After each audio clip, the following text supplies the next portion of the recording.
Olá, meus amigos do nosso canal Supera. Eu estou aqui de volta com vocês para a gente conversar mais. E é muito bom para mim poder.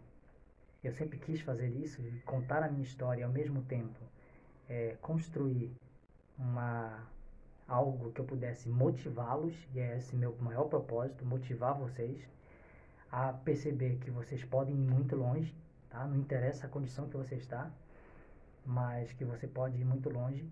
Então é uma oportunidade muito grande. E hoje eu vou contar um pouco para vocês. Então eu falei no vídeo anterior que eu tinha então decidido estudar.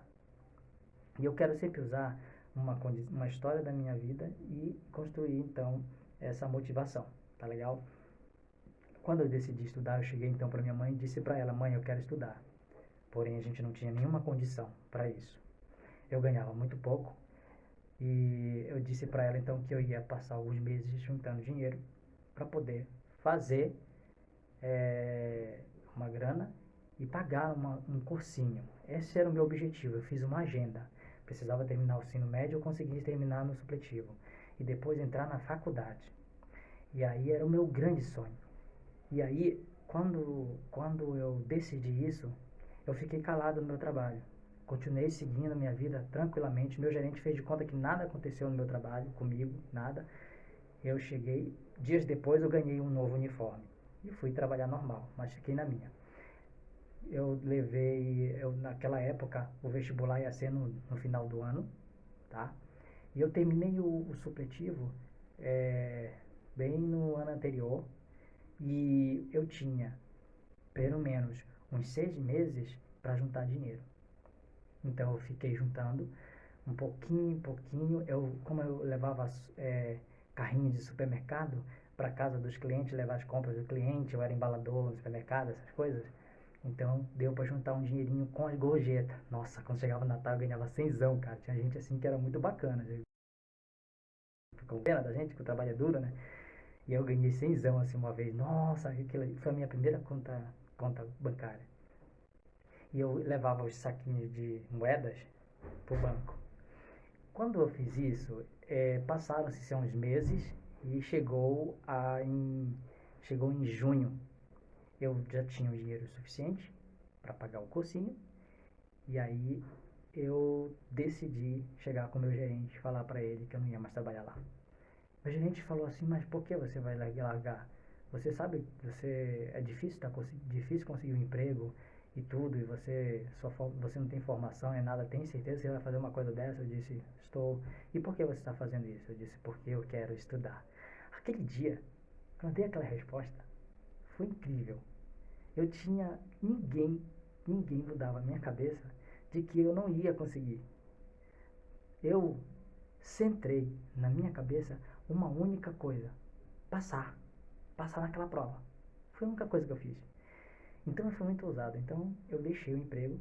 E ao deixar o emprego, eu entreguei o lugar, porque eles não iam fazer nenhum tipo de acordo comigo.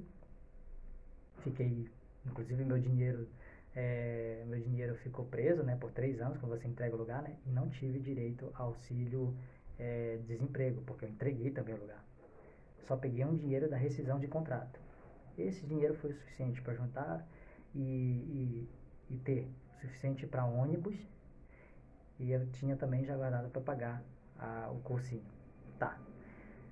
Quando eu comecei, eu saí, eu comecei, pensa, um rapaz que com 20 e poucos anos, tentando entrar na faculdade, vindo de escola pública, em que fez o ensino médio supletivo, eu estava em grande desvantagem. Esta que é a verdade. E uma coisa que eu quero dizer para vocês é o seguinte: nunca neguem a si mesmo. Nunca neguem o que existe em você. Não minta para você mesmo nem para os outros. Aceite a sua realidade, mas não para vivê-la. Para entender que ela é real e você precisa se livrar dessa realidade se ela não for boa para você. É esse o meu conselho. Então foi isso que aconteceu comigo. Eu sabia que eu estava em desvantagem. Eu tinha uma grande desvantagem. Então, mas isso não foi motivo para me desmotivar. Eu achava que, mesmo assim, eu tinha a condição de passar. Ninguém mudava isso na minha cabeça. Então, eu fui lá na escola, paguei o cursinho, todinho e tinha um pouquinho de dinheiro para o ônibus e algum lanche ou coisa que precisava. E eu comecei a estudar.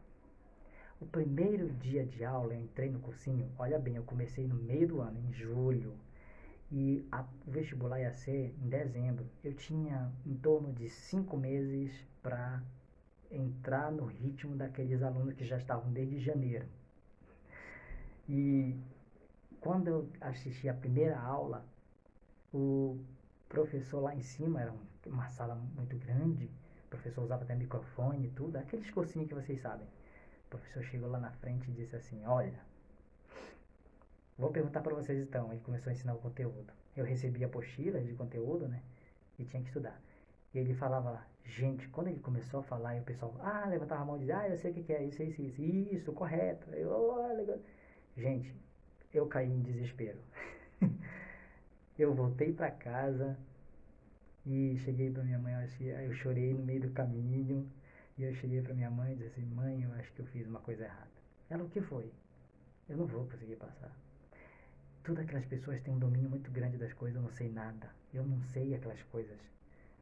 Fazia um tempo que eu estava sem estudar, porque eu estava trabalhando, então eu não sabia nada daquilo. A minha mãe, calma, você vai conseguir entrar no ritmo, só se esforce. Eu fiquei assim, sabe, mas eu fui, eu não desisti. Foi só um processo de fazer o meu cérebro, ele entender que eu estava agora mandando mensagem para ele, que eu estava entrando para uma nova realidade, que não era aquela acomodada no meu trabalho, que todo mês eu trabalhava e recebia o dinheiro. Que agora dependia tudo de mim para que tudo mudasse no futuro. Era uma decisão do presente. E aí eu decidi então continuar estudando. Todos os dias eu vou dizer para vocês, eu estudava 12 horas por dia. 12. Acordava de manhã, tomava o café da manhã e ficava estudando as leituras obrigatórias em casa. Quando chegava meio-dia, almoçava, colocava a mochila nas costas e ia andando para a biblioteca pública, porque eu não tinha condições financeiras para ter livros. E ali eu ficava até 6h30 da noite. E de 6h30 da noite eu ia andando de lá para a biblioteca, para a escola de cursinho. E saía lá em torno de meia-noite. Todos os dias. Só domingo que eu não fazia isso, que eu ia descansar. Mas fora isso, todos os dias. Olha, eu sou magro, né? Mas naquela época eu cheguei de tanto estudar, e eu não me alimentava direito, porque as condições eram precárias na minha condição financeira. O dinheiro acabou, não tinha dinheiro para pegar ônibus, para lanche, essas coisas. Eu chegava em casa, a mãe fazia alguma coisinha para mim. Então, eu todos os dias estudava e nesse processo emagreci. Cheguei a pesar 45 quilos estudando. Amigos meus que me conheciam diziam, nossa, se eu não te conhecesse, eu acho que você tá com tuberculose, dizia assim, sabe? Porque eu estava muito magro. Eu nem me olhava no espelho, porque se me olhasse no espelho era ser pior.